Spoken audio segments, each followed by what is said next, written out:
بسم الله الحمد لله والصلاة والسلام على رسول الله وعلى آله وصحبه ومن والاه ثم أما بعد. We will go back to talking about preparation for the prayer. Actually, we're all the way up to takbir now. So we talked about the preparation for the prayer and the wudu and walking to the masjid. And we're all the way up to takbir, and it is on page 29.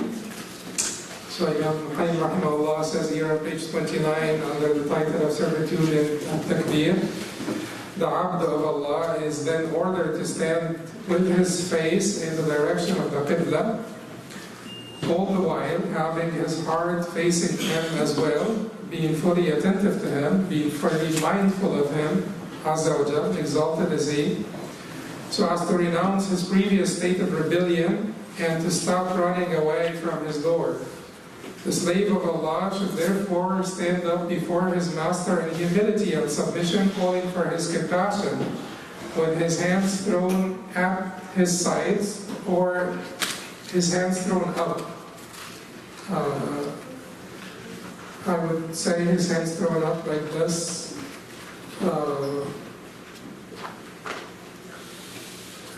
As an act of surrender. And his head low. النبي صلى الله عليه وسلم كان إذا صلى طأطأ رأسه, he would tilt his head down a little bit.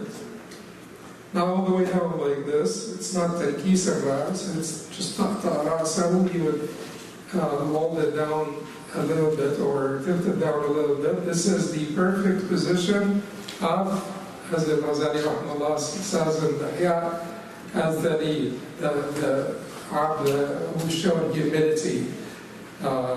When you have done something wrong and you stand before an authority figure, you will find yourself naturally tilting your head down a little bit out of embarrassment and regretfulness. So this is a manifestation of tadallul, the show of humility, regretfulness to Allah subhanahu wa ta'ala, to tilt your head down a little bit. And then you will look at the place of your prostration when you're praying. Then he says, and his head low, while at the same time his heart is fully attentive to him in a state of humility as he devotes all his senses to his service and glorification by declaring with his tongue and proclaiming in his heart that he is the greatest, which is to express that Allah is greater than anything he may have in his heart. And he affirms this statement by dismissing everything except Allah from his heart. So his heart is completely occupied with Allah subhanahu wa ta'ala. I told you that Imam al-Ghazali talked about the presence of the heart to be a condition here at the time of takbir, at the time of starting your prayer. So at least we should try to extend it from there as much as we can. Extend the presence of the heart. I know that we would be attentive at the time of takbir, because you really need to know what you're doing. You need to know that you're praying Salat al-Dhuhr now and so on. Otherwise it would not be valid. But beyond this, force yourself to bring your heart to the presence of your Lord. Imam al-Ghazali said that even though the Fuqaha say it's valid, but imagine the salah of someone who's only attentive at the time of takbir. This is like a body that's alive, but completely paralyzed, emotionless. So that is the salah of the one who made it to being acceptable, valid, because he knew what he was doing, and he did it right, and he did the ruku' and sujood, and at the time of takbir he knew that I'm now praying dhuhr, and he intended to do this as a worship to Allah subhanahu wa ta'ala. So he just breathed life into his salah. He made it valid. He breathed life into his salah by being attentive at the time of the takbir. But thereafter his heart was distracted, so it became like a motionless body, a paralyzed body, كَمْثَالِ حَيٍّ لَا حِرَاكَ بِهِ, like a living body that is completely paralyzed.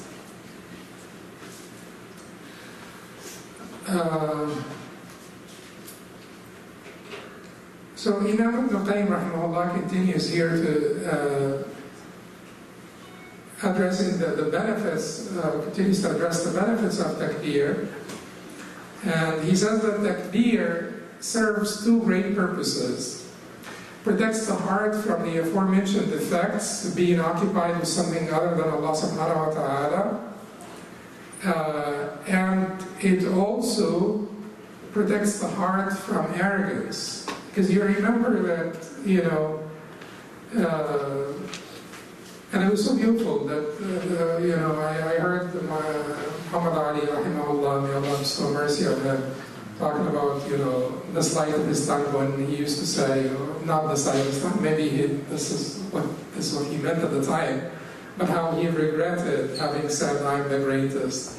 And how he realized that this was like a big mistake on his part, and that only Allah could be described by these terms of greatness and majesty and glory. And when you say Allahu Akbar, you do want to be mindful of this, because even though you may not be saying like Muhammad Ali, I'm the greatest, oftentimes you behave like you are. Or you behave like you are greater, at least, than a lot of people, a lot of family members, a lot of friends, a lot of your companions. You behave like you are, and if you behave like you are, that's actually a more consequential statement than the statement of your tongue, your conduct, your behavior. It's more telling of what you really think of yourself than the statement of the tongue that Muhammad Ali said. So think about it. Even if you're not saying it, are you acting like you are? Do you think that you are? And not necessarily the greatest, but greater. Because you should not. Because that was Iblis' problem when he thought that he's greater than Adam. Every time you say Allahu Akbar, just remind yourself that it is only Allah that is deserving of this kibr, this greatness. And kibriya ridai. Kibriya is my upper garment. Allah says this.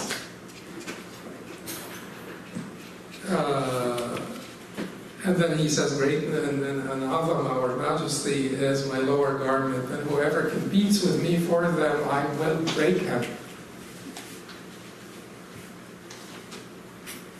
You may be broken, but you don't feel it. Because you may be totally broken. You think that you have a good career, and you have a good car, and a good house, and a good wife, or a good spouse, or a good this or that. That you're not broken, but you may be broken. The biggest break is to be distanced by Allah subhanahu wa ta'ala. Allah to keep you at a distance. That is the greatest calamity, the greatest affliction that may befall you. وَكُلُّ كَسْرٍ لَعَلَّ اللَّهَ جَابِرُهُ وَمَا لِكَسْرِ قَنَاةِ الدِّينِ جُبْرَانًا. And every break or every fracture, there may be compensation from it, except the break or the calamity or the loss in one's deen or in one's religious commitment, in one's relationship with Allah subhanahu wa ta'ala. And then when you say Allahu Akbar, you're also saying Allahu Akbar than everything I have been occupied with before the salah. But in order for you to truly have this focus and concentration, just make sure that you finish all of your business before the salah. Practically speaking, you're saying Allahu Akbar, Allah is greater than all of the distractions. Allah is greater than the dinner that I'm waiting for. Allah is greater than my occupation with stuff I left at work, or the business I did not finish off, or this or that. You're saying this, but it will help you because we're not there yet. At some point you may get there. Like I said, we are sure that some people got there. We're sure that a lot of people got there, but we are not there. So it will help us that we make provisions to not be distracted, and you just take care of your business, finish it off, eat your dinner, like use the bathroom, eat your dinner. If you have to say something to somebody, say it, call them up, talk to them about it. Anything that may distract you, just finish it off prior to starting your prayer, prior to saying Allahu Akbar, so that when you say Allahu Akbar, it's meaningful. It's a meaningful Allahu Akbar. Allah is truly greater than all of your distractions, which you worked hard to take care of. And Allah also is greater than the distractions that are around you. So that's why when we said that the Salaf, righteous predecessors, they used to have this humble, secluded, quiet, calm place to pray, to avoid the momentary distractions during the prayer, the present distractions. And that is why you should not decorate the masajid and to distract the people from the prayer. That's why there is this like condemnation of the decoration of the masajid. And Abdullah ibn Abbas said, "Wallahi la tuzakrifunna." By Allah, you will decorate them like the Christians and the Jews did before you. Because it's one of the signs of the Day of Judgment. So as if Abdullah ibn Abbas he reports from the Prophet ﷺ the prohibition of this, or the disliking of this, let's say the disliking of Zaharafat al-Masajid, the decoration of the Masajid, because of the distraction. Umar radiallahu anhu, he brought someone like a construction worker to take care of the masjid, and he said to him, don't use any colors, la tusaffir wa la tuhammir, don't use any red or yellow, so that you do not cause fitna for the people and distract the people from the prayer. But you should also work on this. Why did Allah say, إِنَّ نَاشِئَةَ اللَّيْلِ هِيَ أَشَدُّ وَطْئًا وَأَقْوَمُ قِيلًا? إِنَّ نَاشِئَةَ اللَّيْلِ هِيَ أَشَدُّ وَطْئًا وَأَقْوَمُ قِيلًا. أشد وطئًا means what? It has a heavier impact. What's Nashi'atul Layl? It's the prayer at night, particularly the recitation and the night prayer at night. When you're making the recitation at night during your night prayer, Allah says it has a heavier impact. Ashaddu wad'an has a heavier impact, meaning results. Impact results. It brings about the right benefits, results. Why is this? Because of the calmness and the quietness of the night, more conducive to focus, khushu', humility, concentration at night. So the darkness that envelops you at night is certainly very helpful in this regard. And during the day, you will also need to sort of tone it down, everything, calm it down. All the distractions. Have a place, if you can afford to have a place at home that has the least amount of distractions, least decorated, simplest, plainest, then this is where you should be praying, or you make the masjid of your own home. Prayer rugs that we have. Why are we doing this to the prayer rugs? It's just like we're being sort of urged, like someone is urging us to do this. Someone is pushing us to do this. Why are we decorating them? When it's just like counterproductive. It's self-defeating. You want to have a prayer rug that is very plain and simple. If you need to have a prayer, no one needs to have a prayer rug, by the way. But if you want to have a prayer rug, and if you want to make this the masjid of your home, where your prayer rug lays, or lies, then that's fine to have a prayer rug. But just make sure that you try to find one. If you can't find, buy me another one with you, inshallah. It's just like completely plain. Or just get a plain, it doesn't have to be called prayer rug. It doesn't have to be tagged as a prayer rug. Go out and buy yourself a rug that is completely plain. Call it my prayer rug and use it. So the idea here is our righteous predecessors used to have the ability to say Allahu Akbar meaningfully, even if there were distractions, even if they were in a war zone. Like Abdullah ibn Zubayr, you know the firebolts of the catapult, the manjaneen, the firebolt, they would go between his beard and chest, and he would not twitch. He would not, look around in his ruku'. Like he would be making ruku' on the firebolt catapult, would go between his, and he may have had a long beard, between his beard and his chest, and that would not make him twitch. Because it's just like,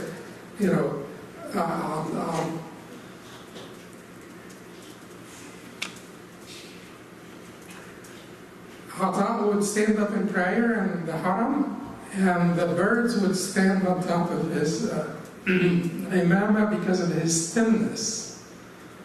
Because of his stillness, the birds would think that he is a wall. Mansur ibn al-Mu'tamir, when he died, a child, one of the neighbors, he said, I don't ever see that trunk that used to be there anymore on top of Mansur's house. He said to his mom, I don't see anymore the trunk of the tree that used to be there sometimes on top of Mansur's house. So his mother said to him that this was not a trunk of a tree, this was a Mansur in prayer. So, like he would see him, when he was standing, and he would stand for a very long time, he would think that there was just like at night, he would think that there was just like some structure, pillar, trunk of a tree or something that they used to place there sometimes at night. And his mother told him that this used to be a Mansur.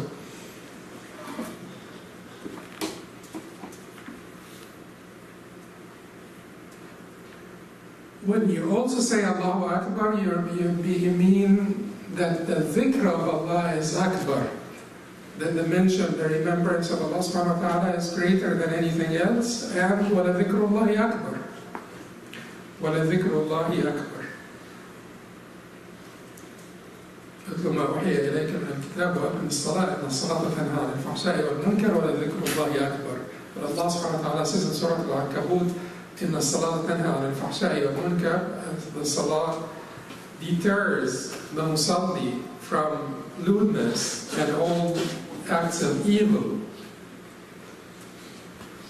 Allah then said, after Allah said that the salah deters the musalli from lewdness and all forms of evil, Allah then said, وَلَذِكْرُ اللَّهِ أَكْبَرُ. And the remembrance of Allah is greater. So the Qayyim reports from Ibn Taymiyyah rahimahullah that this is his reflection on this ayah. وَلَذِكْرُ اللَّهِ أَكْبَرُ. It is even akbar it is even greater than the salah deterring the musalli from al-fahsha al-munkar. So Allah mentioned two benefits for the salah here. The remembrance of Allah and deterring the person who makes salah from fahsha al-munkar. So he said that this deterrence from the fahsha al-munkar is great. But even greater than this is the mere mention, remembrance, dhikr of Allah subhanahu wa ta'ala. Then, okay, so that is takbir. Like I said, because we're not there yet, we need to make every possible provision so that when we say Allahu Akbar, it is a meaningful Allahu Akbar and we truly mean it, and we will truly be not occupied with distractions of this dunya. Then Imam al-Qayyim rahimahullah said servitude is in al-istiftah, or the opening supplication. The opening supplication. And then he talked about the opening supplication. And he mentioned Subhanakallahumma wa bihamdik, but he did not mention the whole thing. It's Subhanakallahumma wa bihamdik wa tabarak asmuk wa ta'ala jadduk wa la ilaha ghayruk. And that opening supplication is the chosen one by the Hanafis and Hanbalis. Hanafis and Hanbalis chose this supplication, but Imam Shafi'i chose a different supplication. وَجَّهْتُ وَجْهِيَ الَّذِي فَطَرَ السَّمَاوَاتِ وَالْأَرْضَ حَنِيفًا وَمَا أَنَا مِنَ الْمُشْرِكِينَ إِنَّ صَلَاتِي وَنُسُكِي وَمَحْيَايَ وَمَمَاتِي لِلَّهِ رَبِّ الْعَالَمِينَ لَا شَرِيكَ لَهُ بِذَلِكَ أُمِرْتُ وَأَنَا أَوَّلُ الْمُسْلِمِينَ. This is the opening supplication chosen by Imam Shafi'i, and then there is the other supplication, اللهم بَعَثْ بَيْنِي وَبَيْنَ خَطَايَايَ كَمَا بَعَثْتَ بَيْنَ الْمَشْرِقِ وَالْمَغْرِبِ اللهم نَقِّنِي مِنْ خَطَايَايَ كَمَا يُنَقَّى الثَّوْبُ الْأَبْيَضُ مِنَ الدَّنَسِ اللهم اغْسِلْنِي مِنْ خَطَايَايَ بِالْمَاءِ وَالثَّلْجِ وَالْبَرْدِ. But Imam Qudama here mentioned this because he's Hanbali, so he mentioned the supplication that that they recommend in his madhab. But all of the supplications are very beautiful. Why did the Hanafis and Hanbalis particularly choose this supplication? Because it is full of praise. And they thought that the praise of Allah is greater than the dua. The praise of Allah is greater than the dua. And Allahumma ba'ad bayni wa bayna khataaya is dua, supplication for yourself. But Subhanakallahumma bihamdik wa tabarak asmuk wa ta'ala jadduk, it's all about praise. Subhanakallahumma bihamdik, all glory be to you, O Allah, and praise. All glory be to you, O Allah, and praise. Wa tabarak asmuk, and blessed is your name. Wa ta'ala jadduk, exalted is your majesty. وَلَا إِلَهَ غَيْرُكَ, and there is no God but you. Have you ever, really, if you study this, no one praised Allah more than Muhammad sallallahu alaihi wasallam.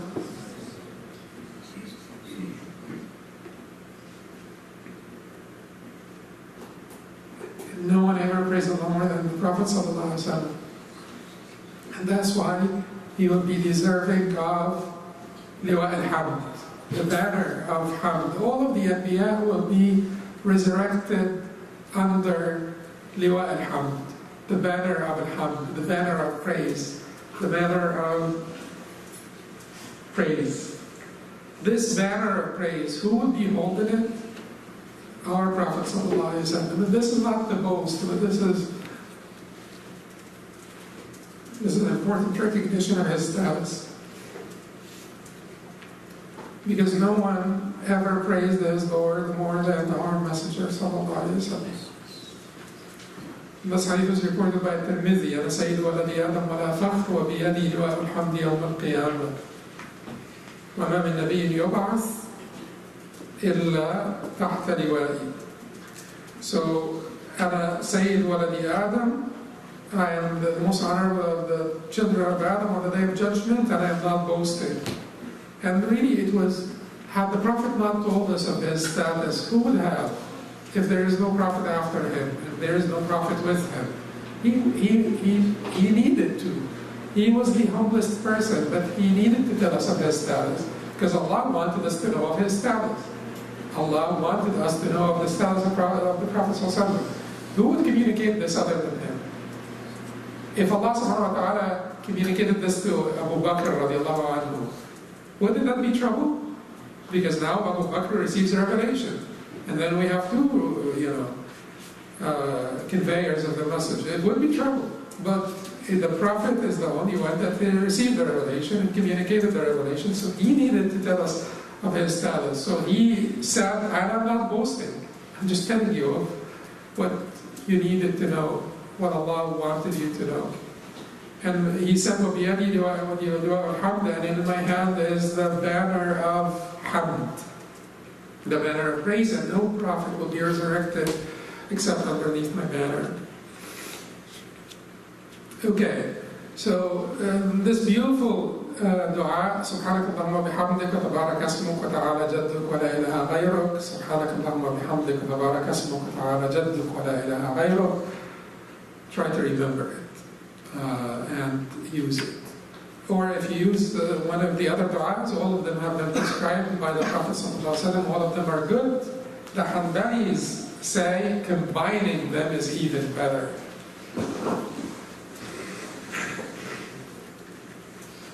So if you want, you could combine them.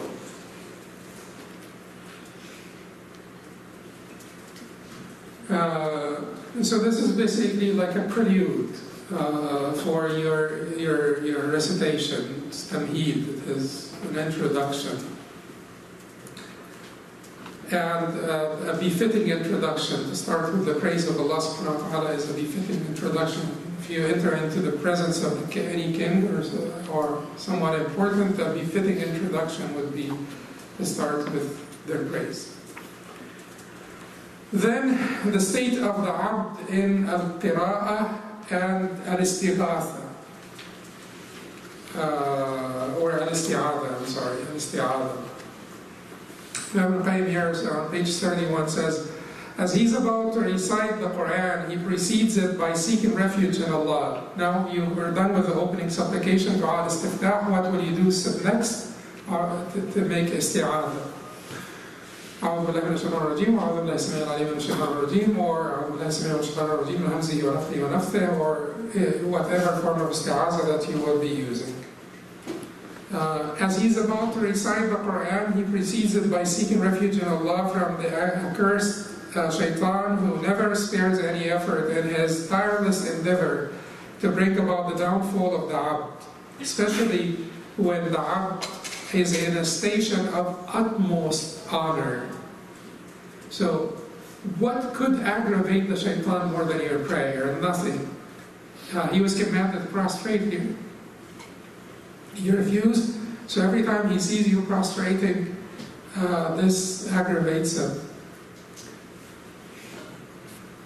The shaitan is fervently determined to prevent the abd from praying by any means. Failing to do so, he wants to see to it that at the very least his heart does not benefit from it. So if he kept you from praying, with your body, he is very keen to see your heart absent in this prayer. So Allah subhanahu wa ta'ala told you, this particular enemy you cannot handle without me.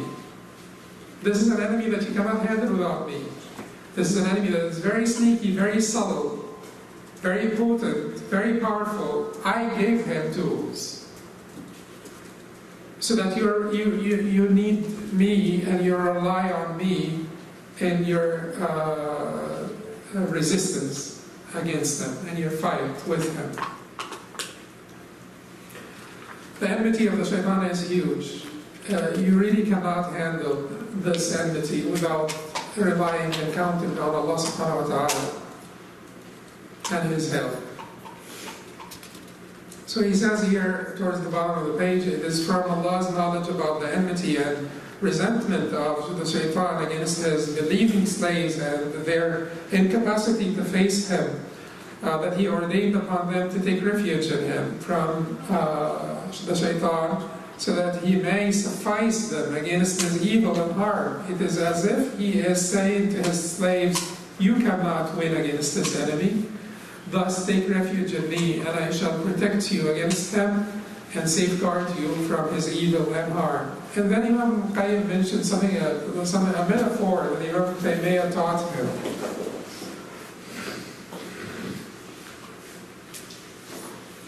Rahimahullah. So he says here that Imam Taymiyyah told him, if the shepherd's dog ever barks at you, attempting to attack you, then do not engage it in a fight. There is no use in fighting with a dog. Instead, turn to the shepherd and seek his help, for he will leash it and save you the trouble. If the shepherd's dog ever barks at you, attempting to attack you, then do not engage it in a fight. Instead, turn to the shepherd and seek his help, for he will leash it and save you the trouble.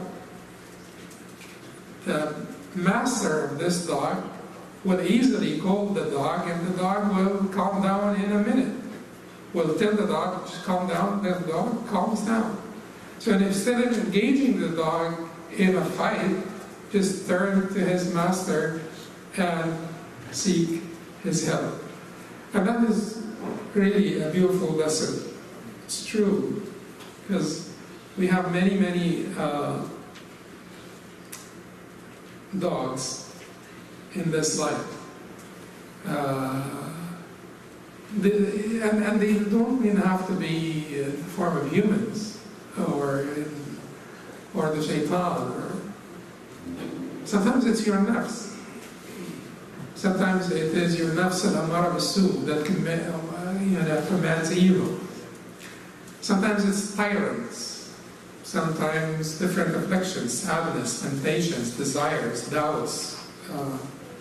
So if you encounter any setbacks in your journey to Allah subhanahu wa ta'ala, if you're defeated, if you lost something precious, something valuable, or you were defeated,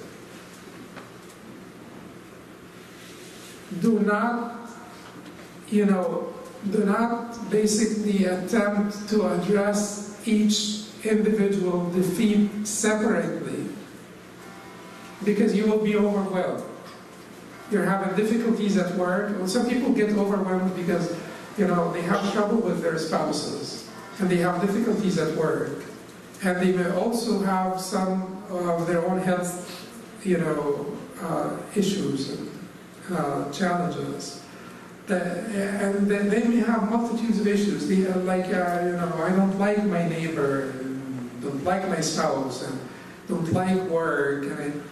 So a lot of things that accumulate and add up and overwhelm you, defeat you.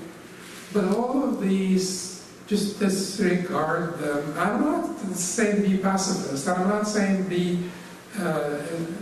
negligent. I'm not saying neglected asbab, don't make provisions. I'm just saying that do not address them separately. Try to be holistic about your treatment of your troubles. A holistic approach will not neglect the asbab, making provisions, but a holistic approach will be mostly mindful of the root cause of all of this. Had you been close enough to Allah, had you been in ma'iyyat Allah Azza wa Jalla, and close enough to Allah subhanahu wa ta'ala, He would have not given you up to all of those dogs.